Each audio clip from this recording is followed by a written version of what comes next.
guys. Ayan. Happy Teachers Day sa lahat ng teachers sa buong mundo. Ay, naka-receive din naman po ako ng flower. Ayan, thank you sa nagbigay. Fresh flower. Tsaka po ito. Meron siyang, ayan, may gift po akong na-receive. Alam mo naman, nagtuturo ako. Ayan, ang gift. May chocolate, guys. At merong pabango. Bakit, ano lang naman to. Ayan, guys. Tingnan natin, buksan natin ang laman to. Ayan, cologne. Pang ano siya. Tawag doon. Pang packet.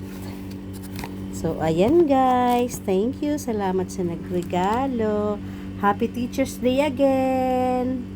Sa lahat ng teachers sa buong mundo. Bye-bye.